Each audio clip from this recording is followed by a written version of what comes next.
Hello friends, welcome back again. In last lecture we have studied reduction formula 1, that is integration of sin raised to nx dx. Now today we will see reduction formula 2, that is integration of cos raised to nx dx, and this integration is equals to sin x into cos raised to n minus 1 x upon n plus n minus 1 upon n integration cos raised to n minus 2x dx. So this is the reduction formula 2 we have. Now let's prove this formula. So what we will do is, like in the last reduction formula, what we will do is we will assume that this integration be equals to in. That means in be equals to cos raised to nx dx. Now in the next step we will write cos raised to n as cos raised to n minus 1 x into cos x. So basically what we have done is we have written this n as n minus 1 and 1. Okay, now to this we will apply the integration by parts. Okay, so let's apply the integration by parts. So it says first function as it is into integration of second function. So here we will treat this cos x as a second function. So integration of cos x is sin x.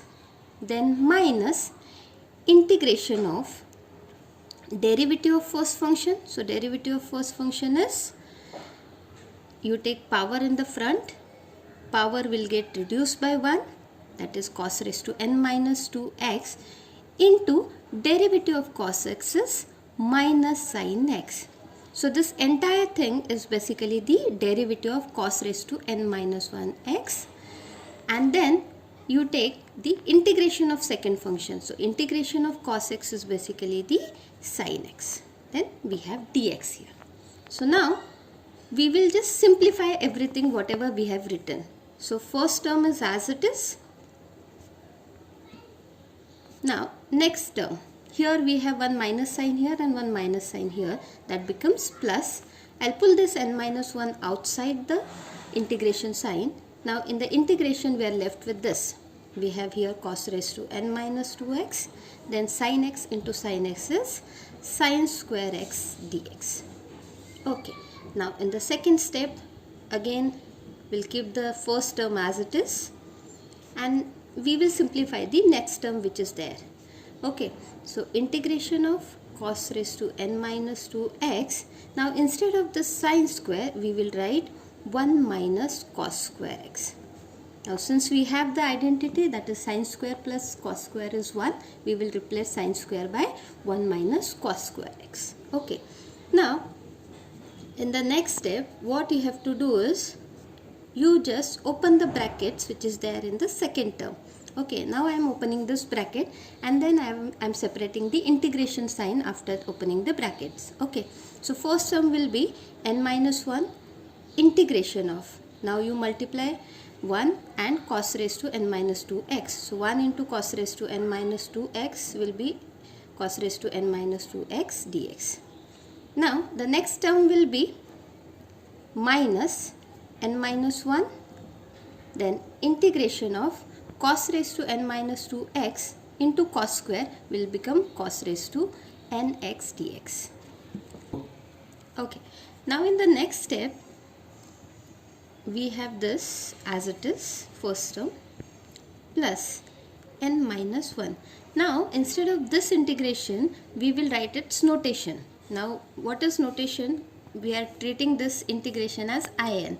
So now instead of n we have n minus 2. So I will replace this entire integration by in minus 2.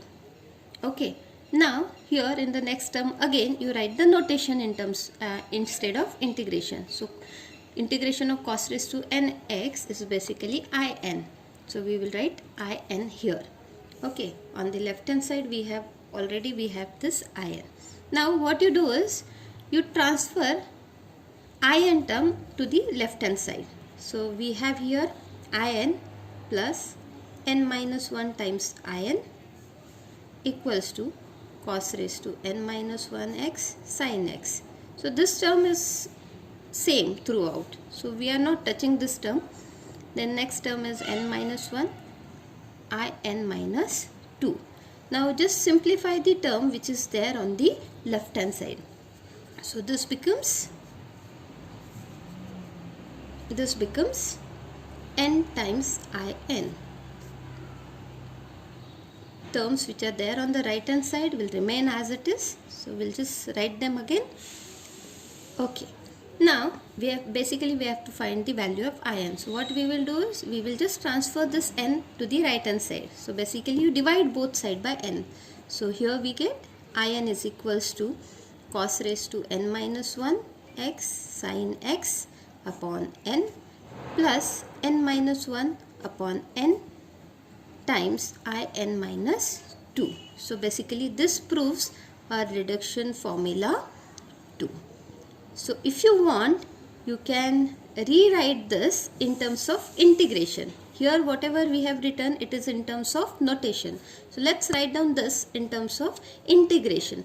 So in is basically cos raised to nx dx is equals to cos raised to n minus 1x sin x upon n plus n minus 1 upon n integration of cos raised to n minus 2x dx. Why I have written n minus 2? Because the notation is in. So instead of n we have n minus 2. So here we are writing, instead of n we are writing n minus 2. So this is our reduction formula 2. So with this is the end of the proof of reduction formula 2. So in the next lecture we will see the example based on reduction formula 1 as well as reduction formula 2. So stay tuned for the more videos. See you all. Bye.